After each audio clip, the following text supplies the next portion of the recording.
Hello विद्यार्थी मित्रों, तो केम छो मजा में। तो आज આપણે ધોરણ 10 વિષય ગણિત ચેપ્ટર નંબર 7 યામ ભૂમિતિની વાત કરવાના છીએ, જેનો આજે લેક્ચર નંબર 4 છે। આ લેક્ચરમાં આપણે સ્વાધ્યાય 7.1 ની શરૂઆત કરવાના છીએ। તો આ લેક્ચરમાં આપણે સ્વાધ્યાય 7.1 ના પ્રશ્ન નંબર 1 અને પ્રશ્ન નંબર 2 ની વાત કરીશું। તો તમે અંત સુધી જોડાયેલા રહો, આપણે ડિટેલમાં અને સરળ ભાષામાં એનું સોલ્યુશન આપીશું। तो प्रश्न नंबर 1 ની આપણે રકમ વાંચીએ અને પછી આપણે તેનો ઉકેલ મેળવીએ। તો અહીંયા આપણને શું આપેલું છે કે નીચે આપેલ બિંદુઓની જોડ વચ્ચેનું અંતર શોધો। તો આપણે અંતર સૂત્રનો ઉપયોગ કરી અને અંતર શોધવાનું છે। તો જો તમે આગળના બે લેક્ચર જોયા હોય તો તમારા માટે આ પ્રશ્ન તો સાવ સિમ્પલ છે, ખાલી આપણે અંતર સૂત્રથી અંતર જ શોધવાનું છે જે બે બિંદુઓની જોડ આપેલી છે એના વચ્ચે। तो जे पण विद्यार्थीओने प्रश्न आवड़ता होय ए जाते ट्राय करे અને પછી મારા સાથે ચેક કરે કે તમારો પ્રશ્ન સાચો પડ્યો છે કે ખોટો પડ્યો છે અને ક્યાં તમે અટકો છો, ક્યાં તમારી ભૂલ પડે છે એ તમને આઈડિયા આવી જશે। તો પહેલાં તમે જાતે પ્રયત્ન કરો અને પછી મારા સાથે ચેક કરો। તો ચલો આપણે શરૂઆત કરીએ પહેલા પ્રશ્નથી। તો અહીંયા આપણે બિંદુને એ અને બી ધારીશું। તો પહેલું બિંદુ છે ને આપણે એ ધારીએ અને બીજું બિંદુ છે ને આપણે બી ધારીશું। તો આના વચ્ચે આપણે અંતર શોધવું છે। તો આપણે સૂત્ર લગાવીએ, અંતર સૂત્ર कि ए बी नो वर्ग बराबर x1 माइनस x2 नो वर्ग प्लस y1 माइनस y2 नो वर्ग। तो अँ x1 शू थे ए नो एक्सियाम, तो कि अँ 2 है तो आप लखीए 2। x2 शू बन से अँ बी नो एक्सियाम, तो कि 4 एट्ले कि 2 माइनस 4 नो वर्ग। समझ पड़ी गई। प्लस y1 माइनस y2 नो वर्ग। तो y1 शू बन से अँ ए नो वायाम एट्ले कि अँ 3। y2 शू बन से अँ बी नो वायाम एट्ले कि 1 एट्ले कि 3 माइनस 1 नो वर्ग। तो अँ 2 मांथी 4 जशे तो माइनस 2 नो वर्ग थशे अने अँ 3 मांथी 2 जशे एट्ले कि 2 नो वर्ग थशे। माइनस 2 नो वर्ग 4 थशे अने 2 नो वर्ग पण 4 थशे। एटले कोईपण संख्या धन होय कि ऋण होय तो एनो वर्ग धन ज थाय। समझ पड़ी गई। आगळ आपणे कहीए 4 अने 4 नो सरवाळो 8 थशे। तो आ आपने मळ्युं ए बी नो वर्ग। हवे आपणे अंतर शोधवानुं छे एटले आपणे ए बी शोधवुं पड़े। तो अहींया आपणे 8 ना अवयव लईए अने जो कोई जोड़ बनती होय तो एने आपणे वर्गमूळमांथी बहार निकाळीशुं। तो चलो अहींया आपणे 8 ना अवयव लईए। तो पहेला आपणे 8 ना अवयव लईशुं। 8 ने 2 वडे भागीशुं तो 4 आवशे। 4 ने 2 वडे भागीशुं तो 2 आवशे अने 2 ने 2 वडे भागीशुं तो 1 आवशे।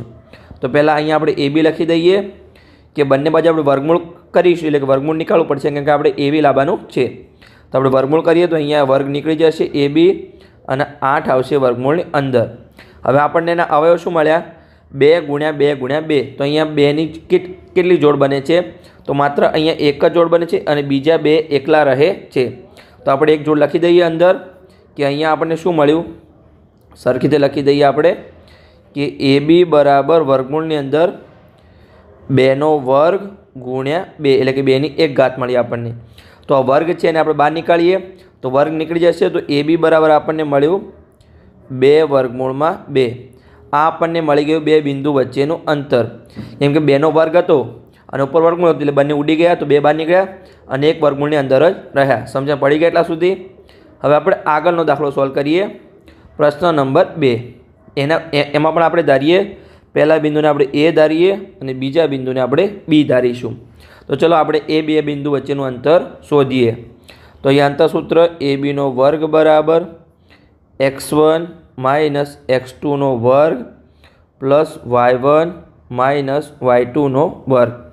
तो अहीं x1 x2 शुं बनशे जो x1 एटले के ए नो एक्सियम एटले के -5 अने अहींया माइनस आपणे मोटो कौंस करीए केम के अंदर x2 આપણું -1 છે તો -1 અને આખા કૌંસનો વર્ગ। પછી y1 અને y2 તો y1 શું બનશે અહીંયા a નો વાયામ એટલે કે અહીંયા 7 અને y2 બનશે b નો વાયામ એટલે કે 3 કૌંસનો વર્ગ। તો અહીંયા જો -5 અને અહીંયા માઇનસ માઇનસ પ્લસ થશે એટલે કે +1 આખા કૌંસનો વર્ગ અને અહીંયા 7 માંથી 3 જશે તો કે 4 નો વર્ગ। સમજણ પડી ગઈ। अहींया -5 में 1 एड थाय तो -4 वच्चे एटले कि -4 नो वर्ग अने अहींया +4 नो वर्ग। तो -4 नो वर्ग 16 थशे अने अहींया +4 नो वर्ग पण 16 थशे। समझ पड़ी गई। हवे आपणे सरवाळो करीए तो 16 અને 16 32 थशे। आ आपणने मळ्युं ए बी नो वर्ग। તો આપણે એ બી શોધવાનું છે। તો બંને બાજુ આપણે વર્ગમૂળ નીકાળીશું તો અહીંયા એ બી વધશે અને પેલી સાઈડ આપણે વર્ગમૂળની અંદર 32 આવી જશે। સમજણ પડી ગઈ। હવે આપણે 32ના અવયવ લઈએ તો આપણને ખબર પડી જાય કે કઈ વર્ગમૂળની બહાર નીકળે છે કે નહીં। તો ચાલો આપણે બહાર નીકળવાનો પ્રયત્ન કરીએ।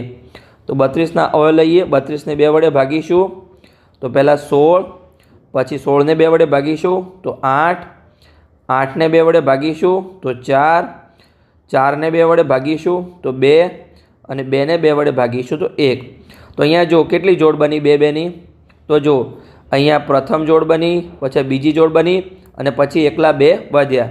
તો અહીંયા આપણે 2 વખત 2નો વર્ગ લખીશું અને 1 વખત 2ની 1 ઘાત લખીશું। તો ચલો લખીએ અહીંયા એ બી બરાબર વર્ગમૂળની અંદર 2ની 2 ઘાત 1 વખત, 2ની 2 ઘાત 2 વખત અને ત્રીજું છે જ્યાં 2ની 1 ઘાત જ રહેશે। હવે જ્યાં 2નો વર્ગ છે એ વર્ગમૂળની બહાર નીકળશે તો ચાલો નીકાળી દઈએ। તો એ બી બરાબર 2 ગુણ્યા 2 અને વર્ગમૂળની અંદર 2, કેમ કે વર્ગ અને વર્ગમૂળ ઉડી ગયું તો હવે વર્ગ રહેશે નહીં। સમજણ પડી ગઈ। તો આપણને ફાઇનલ આન્સર શું મળ્યો? એ બી બરાબર 2 ગુણ્યા 2 4 થશે અને વર્ગમૂળની અંદર 2। આ આપણને મળી ગયું 2 બિંદુ વચ્ચેનું અંતર। તો આ જે બીજો પ્રશ્ન હતો એનો આપણને આન્સર મળી ગયો। આગળ આપણે ત્રીજો પ્રશ્ન સોલ્વ કરીએ। તમારે ડરવાની કોઈ જરૂર નથી, ખાલી સિમ્પલ જ છે, ખાલી એ બી અને માઇનસ એ બી આપેલું છે। તો ચાલો આપણે સોલ્વ કરીએ। અહીંયા તો પહેલાં આપણે ધારીશું કે જે પહેલું બિંદુ છે એને આપણે એ ધારી લઈએ અને બીજું બિંદુ છે એને આપણે બી ધારી લઈએ અને પછી અંતસૂત્ર મૂકી આગળની ગણતરી કરી લઈએ।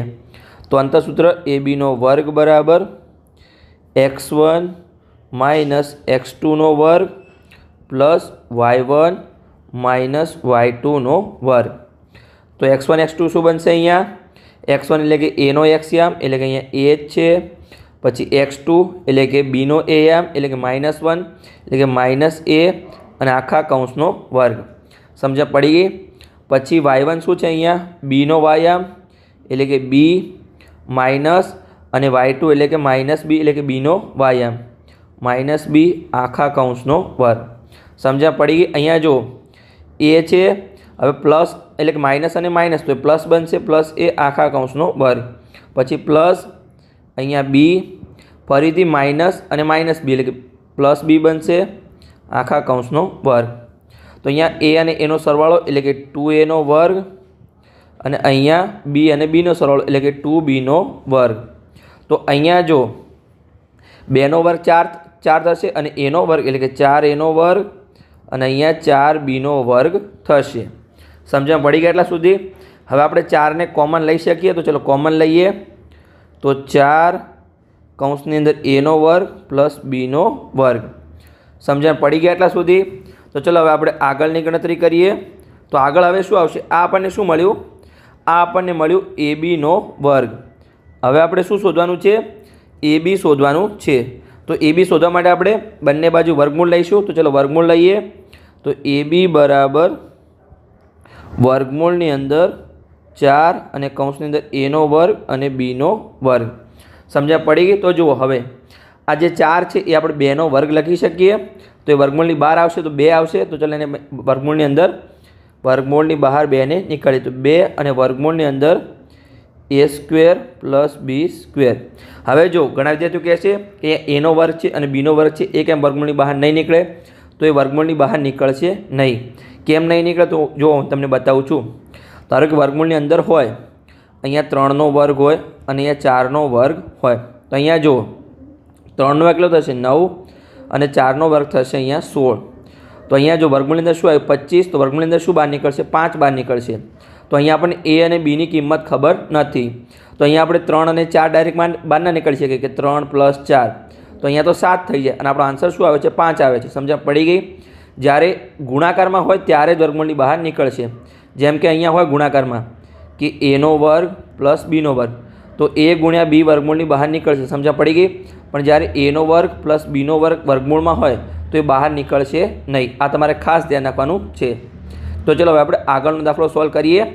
પ્રશ્ન નંબર 1 સંપૂર્ણ પૂર્ણ થઈ ગયો છે। તો ચલો એને આપણે જવાબને હાઇલાઇટ કરી લઈએ। આગળનો પ્રશ્ન સોલ્વ કરીએ। પ્રશ્ન નંબર 2 એમાં આપણને શું આપેલું છે? રકમ વાંચી લઈએ અને પછી આપણે એની ગણતરી કરી લઈએ કે બિંદુ આપેલા છે જેના યામ 0 0 છે જેને આપણે એ ધારી લઈએ અને બીજું બિંદુ આપેલું છે જેને આપણે બી ધારી લઈએ, એના યામ છે 36 અને 15. વચ્ચેનું અંતર શોધો. અને આગળ આપણને બીજો પ્રશ્ન આપેલો છે, એ સેમ જ પ્રશ્ન છે, આગળ તમને સમજાવીશ. તો પહેલાં આપણે જે આપણને યામ આપેલા છે એ અને બી એનો આપણે અંતર શોધી લઈએ અંતર સૂત્ર દ્વારા. તો અહીંયા આપણે પહેલાં તો સૂત્ર લખી દઈએ અંતર સૂત્રનું, કે એ બીનો વર્ગ બરાબર x1 માઇનસ x2નો વર્ગ પ્લસ y1 માઇનસ y2નો વર્ગ. તો અહીંયા જો x1 x2 શું બનશે, એનો એક્સ યામ એટલે કે અહીંયા 0 અને x2 બનશે બીનો એક્સ યામ એટલે કે 36 એનો વર્ગ પ્લસ અહીંયા y1 શું બનશે 0, વચ્ચે માઇનસ અને y2 છે 15 તો કે એનો વર્ગ. 0માંથી 36 જશે તો અહીંયા શું બચશે માઇનસ 36નો વર્ગ અને અહીંયા 0માંથી 15 જશે તો માઇનસ 15નો વર્ગ. સમજણ પડી ગઈ? હવે 36નો વર્ગ આપણે કરીશું તો અહીંયા ગુણાકાર કરીએ કે 36 ગુણ્યા 36 તો એકમ દશકની 0, 6 તરી 18નો આંકડો વધી 1, 3 તરી 9 અને 10. અહીંયા 6 36નો છગડો વધી 3, 3 છંગ 18 ને 2 21. તો સરવાળો કરી લઈએ હવે 6, 9, 2 અને 1. તો આપણને 36નો વર્ગ મળ્યો 1296. સમજણ પડી ગઈ? 15નો વર્ગ તો તમને ખબર જ છે 225 છે. તો આ તમારે 1 થી 20ના વર્ગ, 1 થી 10ના ઘન અને 1 થી 20ના ઘડિયા તમારે ખાસ યાદ રાખવાના છે. તો આનો હવે આપણે સરવાળો કરીએ તો 1296 પ્લસ 225. તો 6માં 5 ઉમેરાશે તો 11 થશે, 11નો એકડો વધી 1, 1 અને 9 10, 10 ને 2 12, 12નો બગડો વધી 1, 2 અને 2 4 ને 1 5 તો પાંચડો અને આગળ 1. તો એનો સરવાળો આપણને મળ્યો 1521. સમજણ પડી ગયા એટલા સુધી? આ આપણને શું મળ્યું 1521. આ આપણને મળ્યું એ બીનો વર્ગ આપણને મળ્યો 1521. તો હવે આપણે એ બી શોધવાનું છે. તો બંને સાઈડ આપણે વર્ગમૂળ કરીશું તો અહીંયા વર્ગ નીકળી જશે અને પેલી સાઈડ આવશે વર્ગમૂળની અંદર 1521. સમજણ પડી ગઈ? હવે આપણને ક્યારે ખબર પડશે કે કઈ વર્ગમૂળમાંથી બહાર નીકળે છે કે નહીં? જ્યારે આપણે આના અવયવ પાડીશું ત્યારે. તો ચલો 1521ના આપણે અવયવ પાડી લઈએ અહીંયા સાઈડમાં. તો 1521 એના અવયવ જો 2 વડે અહીંયા ભગાશે નહીં, કેમ કે એનો છેલ્લો અંક 1 છે, એકી સંખ્યા છે એટલે 2 વડે ભગાશે નહીં. તો આપણે 3 વડે ભાગીએ તો ચલો 3 વડે ભાગીએ. આપણે સાઈડમાં અહીંયા ભાગાકાર કરીએ કે 1521 ભાગ્યા 3. તો જો પહેલાં તો 1 વડે ભાગ ચાલશે નહીં, 15 લેવા પડશે. તો 3 × 5 = 15, નીચે 0 0 શેષ વધી, ઉપરથી 2 ઉતાર્યા, ભાગ ચાલ્યો નહીં એટલે 0, પછી ઉપરથી 1 ઉતાર્યા અને 3 × 21. તો 3 વડે ભાગ ચાલી ગયો અને 0 0 શેષ આવી ગઈ. તો અહીંયા 507 આવ્યા. સમજણ પડી ગઈ? હવે આપણે ફરીથી 3 વડે ભાગ ચલાવીએ કે જે આપણને 507 મળ્યા છે એને આપણે 3 વડે ભાગીએ. તો ચલો ભાગીએ અહીંયા 3 વડે. તો જો 3 × 3, નીચે 2 શેષ વધી, ઉપરથી 0 ઉતાર્યા, 3 × 18, 2 શેષ વધી, ઉપરથી 7 ઉતાર્યા, આગળ આપણે રફ વર્ગને રિમૂવ કરીએ, ઉપરથી 7 ઉતાર્યા 27, તો 3 × 9 = 27. તો અહીંયા આપણી 0 શેષ વધી. સમજણ પડી ગઈ? ફરીથી આપણે 3 વડે ભાગ્યા તો આપણને અહીંયા 169 મળ્યા. જો ઘણા વિદ્યાર્થીઓ હોશિયાર છે એમને ડાયરેક્ટ ખબર પડી જતી છે કે 169 શું છે, કોનો વર્ગ છે, તો તમે ડાયરેક્ટ કરી શકો છો. અથવા તમે અહીંયા જો આપણે 3 વડે ભાગ્યા છે તો આ ફરીથી આપણે 169ને 3 વડે ભાગીએ. શું ભાગી શકાય છે? તો 3 × 5 = 15, 1 શેષ વધી અને 19. તો 3 × 18. અહીંયા 56 વડે ભગાયા ખરી પણ અહીંયા 1 શેષ વધી. તો અહીંયા 3 વડે ભાગી શકાતું નથી. તો શું 5 વડે ભાગી શકાશે? નહીં ભાગી શકાય, કેમ કે 5 વડે ભાગવા માટે એનો છેલ્લો અંક 5 અથવા 0 હોવું જોઈએ. અહીંયા તો 9 છે. તો શું 7 વડે ભાગી શકાય? તો તમારે ડાયરેક્ટ મગજમાં ભાગાકાર કરવાનો છે. તો જો 169ને આપણે 7 વડે ભાગીએ તો શું આવશે? અહીંયા 7 × 2 = 14, 2 વધ્યા અને ઉપરથી 9 ઉતાર્યા, 7 × 4 = 28 થશે. તો અહીંયા પણ છતાં પણ 1 શેષ વધી. હવે આપણે 9 તો આપણી અવિભાજ્ય સંખ્યા છે નહીં, 11 વડે ભાગીએ. તો ચલો ભાગાકાર કરીએ. 169 ભાગ્યા 11, 169 ભાગ્યા 11. તો 11 × 11, 5 વધ્યા શેષ, ઉપરથી 9 ઉતાર્યા, 11 × 5 = 55. તો અહીંયા તો 4 શેષ વધી. હવે આપણે 13 વડે ભાગીએ. ચલો આપણે ભાગાકાર કરીએ. 169 ભાગ્યા 13. તો ચલો કરી લઈએ 169 ભાગ્યા 13 તો 13 એકા 13 ઉપરથી 3 શેષ વધી ઉપરથી 9 ઉતાર્યા અને 13 તરી 39 તો હવે આપણી 0 શેષ વધી તો 13 વડે ભાગી શકાય છે અને એનો જવાબ પણ 13 જ મળ્યો અને 13 પોતે જ આવી ભાજ્ય સંખ્યા છે તો 13 એકા 13 સમજણ પડી ગઈ। આવી રીતે તમારે ગણતરી કરવાની છે ડિટેલમાં।